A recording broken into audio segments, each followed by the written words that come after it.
This is Dr. Bills inside the HBCU Sports Lab as we get into our top 7 poll rankings for week number 8. We give a shout out to GIE, Alcorn's one of the biggest Alcorn fans out there, gracing the world with his style in regards to what he delivers. He's out here showing us some love. Appreciate you. With that being said, somebody say Frenchie's in the suite. It would be more like that. With that being said, let's get into the mid-major division of the top 7 this week.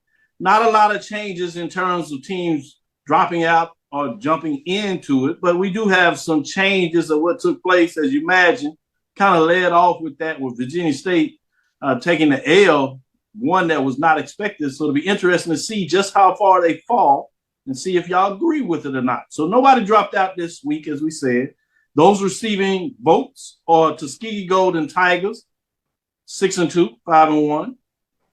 You have Fort Valley State Wildcats, 6-2, 6-1. Johnson C. Smith Golden Bulls are 5-3, 4-2. And just to show a little love, Langston Lions, as they continue to bounce back and play some football, they're just outside of that top 10 and 11. So it'll be interesting. They can keep rolling. I give them some love because they're the highest ranked NIA program, even though Florida Memorial's sneaking around there too. So both of those NIA programs are trying to figure out how they get into the top 10 and ultimately in the top 7.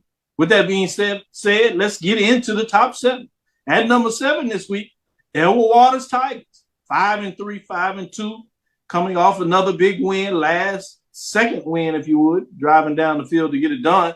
They improved to 5-3. 5-2 in terms of their rankings. They stay at number 7. At number 6, you have none other than the Fayetteville State Broncos, quietly getting it done, just steady Eddie, not fancy, but they do find a way to get the W's. They win the games they're supposed to win, and they might sneak in a win or two, one that you say they shouldn't get. They're at 6-2, 6-0 in the conference race. They are getting done 114 points as they are at number 6. At number 5, have none other than Allen Yellow Jackets as they continue to get it done. 6-2, 4-2, 131 points. They were previously ranked 3, so they do fall 2 spots after their tough loss in terms of what they got going on. At number 4, you have Virginia State Trojans, 7-1, 5-1. They fall 2 spots to number 4 this week in terms of what they have in their rankings. At number 3, Miles Golden Bears. They improved 2 spots, the 6-2, 5-1 overall, 140 points, previous rank 5, so they climb up 2 spots this week. At number 2, Virginia Union Panthers, slowly of that early loss and the monsoon. AD likes to say it was a hurricane.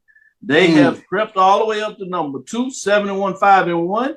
So you're still looking at a top 5 matchup at the end of the season between Virginia State Trojans, Virginia Union Panthers. Whoever wins that will likely face Fayetteville State. Somebody might be sneaking out of the South, say they got something to say.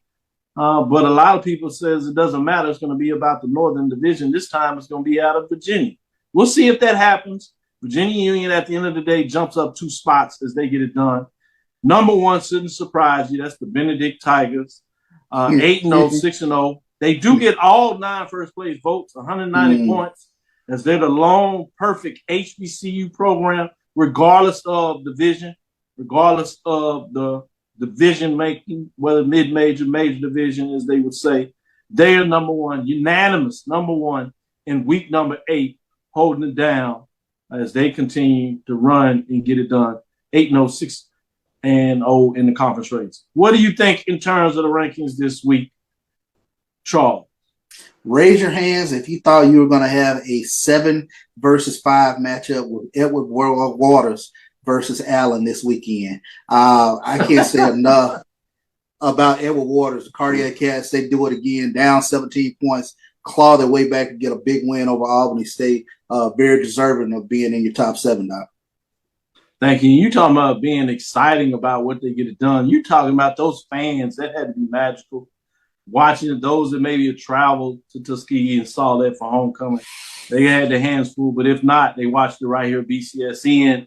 And so to get home and see that contest at home on their own, you know that they have to be flying high, but they got another top 5. It's something about the SIAC. Week after week, you're going to have a top 5 matchup, just how well those teams are playing. And what's crazy is those matchups don't necessarily have to be the number 1 team in Benedict that's kind of sitting there waiting to see who's going to find their way into that second spot for the championship, because they do not have divisions, but it's going to be crowded on the way there. And we'll be here to cover it, BCSN. We'll be here to talk about it. Dr. is inside the HBCU Sports as well on Sunday with Brian and AD. With that being said, let me go to you, Brian. What are your thoughts on my top 7 in week number 8? The SIAC is the gift that keeps giving. I mean, if you think about the conference matchups across all of the HBCU diaspora, this is the one conference that has probably delivered the best storylines, the most drama, probably I mean, how many teams are in the hunt right now? You got about 6, and you can honestly make a case for all 6. I mean, we don't see Benedict stumbling, but I think after them, we were talking about some doomsday scenarios over the next couple of weeks. And I mean, my mind is blown when you think about your top 7 does not include 2 teams who next week we could be talking about in the hunt for a spot in the championship. That's how crazy it is right now in the SIC. 2 teams are left off.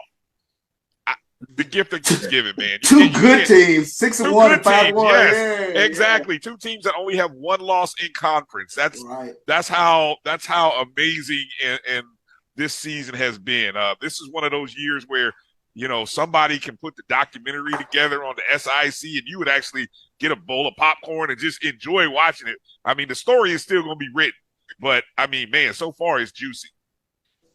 That's crazy. 6 teams deep, and all of them are really good. Hopefully they don't cannibalize each other where that they might get 2 teams in the playoff. You know, they certainly will cannibalize each other in terms of finding out who's that second team, as it looks like Benedict is going to find a way to get it done. They still have a chance maybe to stump their toe. We'll see what that means, because it's not quite written. They still have that matchup with Allen at the end of the season, which could be a little interesting depending on how people fall into it.